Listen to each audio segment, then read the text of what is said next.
Hey everybody, welcome back to The Loop. Today is March 1st, and we are continuing to make our way through the Bible together. This week, we're looking specifically at the book of Leviticus. Yesterday, we solved the problem. Just like rebellious teenagers and good parents cannot coexist in the same place, a rebellious man and a perfect God cannot coexist in the same place.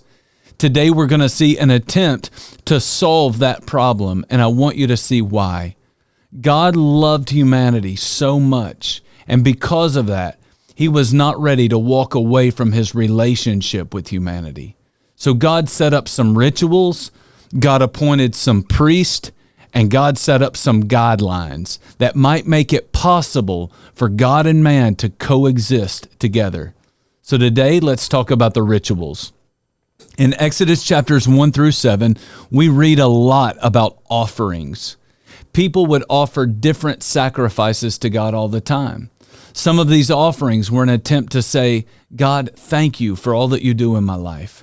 And some of these offerings were an attempt to say, God, I'm sorry for the things that I've done in my life.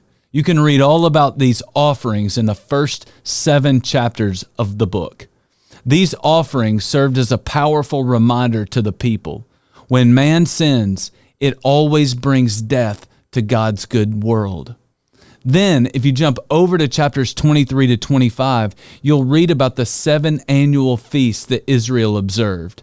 About every 50 days, these people were having a party or a feast to remember and celebrate how God had been good to them, even how He had been gracious to them. Without God's goodness or without His grace, there would have never been a relationship between God and man. So the people were constantly reminding themselves of God's goodness. They constantly celebrated and even depended on God's grace by having these feasts all throughout the calendar year. It was one more attempt to preserve the relationship between God and man. As you think about your own life, I want you to remember, He loves you and He is not ready to walk away from a relationship with you. It's why He has pursued you with His grace. Don't just remember that grace, celebrate His sacrifice.